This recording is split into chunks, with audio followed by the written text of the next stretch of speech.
Assalamualaikum warahmatullahi wabarakatuh. Perkenalkan, nama saya Resto Febriansyah dengan NPM 23401032008. Pada video kali ini saya akan memaparkan hasil analisis keuangan PT Waskita Beton Precast pada tahun 2022-2023. Baik, yang akan saya bahas yaitu yang pertama ada pendahuluan, kedua ada kajian kinerja dan fundamental, yang ketiga ada struktur modal, yang keempat ada kebijakan dividen, dan yang terakhir ada kesimpulan dan saran. Baik, memasuki bab pertama yaitu pendahuluan.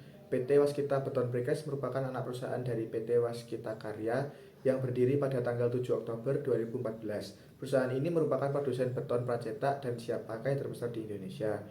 Untuk struktur kepemilikannya, paling besar yaitu dimiliki oleh publik sebanyak 67,26%, lalu ada PT Waskita Karya sebanyak 29,36%, dan yang terakhir ada saham treasury sebanyak 3,38%. Baik, selanjutnya masuk pada bab 2 yaitu kajian kinerja dan fundamental. Untuk NOWC-nya membaik dari minus 1,09 triliun pada tahun 2022 menjadi 121 miliar pada tahun 2023. TOC naik dari 2,59 triliun pada tahun 2022 menjadi 2,87 triliun pada tahun 2023. Untuk NOPAT turun drastis 77,6% dari 879 miliar menjadi 197 miliar. Lalu untuk MFA turun dari 4,61 triliun pada tahun 2022 menjadi 3,9 triliun pada tahun 2023. Untuk EVA anjlok dari 908 miliar pada tahun 2022 menjadi 100 miliar pada tahun 2023. Lalu untuk karakteristik fundamental perusahaan, untuk profitabilitas, operating profit margin turun dari 54,66% menjadi 17,02%. Untuk ROE negatif 27,69% pada tahun 2022 menjadi negatif 0,46% pada tahun 2023. Untuk manajemen aset, yang pertama ada inventory turnover dari 3,73 kali menjadi 4,22 kali, lalu fixed asset turnover turun dari 0,66 kali menjadi 0,46 kali.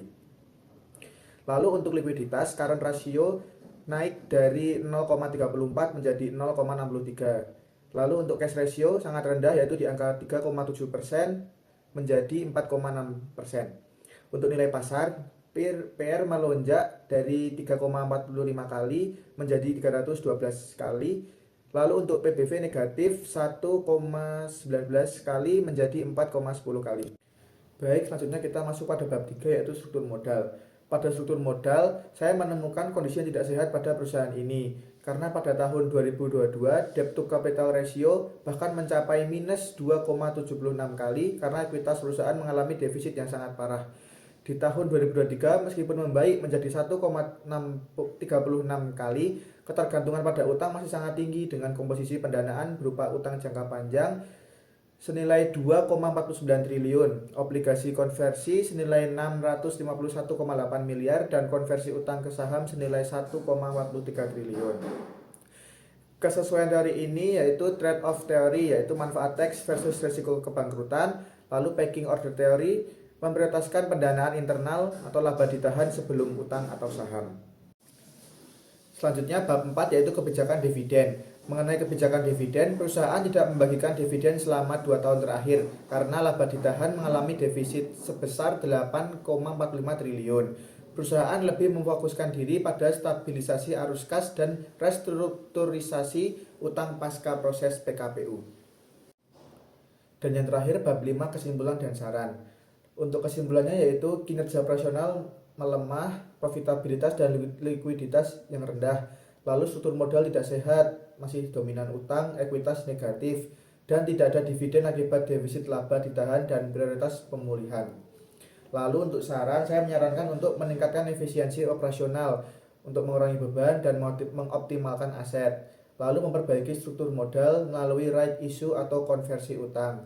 Lalu mengkomunikasikan roadmap pemulihan ke investor untuk jaga kepercayaan. Dan yang terakhir, mengevaluasi aset tidak produktif untuk meningkatkan arus kas. Nah, berikut referensi yang saya gunakan. Demikian presentasi hasil analisis laporan keuangan PT Waskita Beton Precast yang dapat saya sampaikan. Apabila terdapat banyak kekurangan, mohon dimaafkan. Assalamualaikum warahmatullahi wabarakatuh.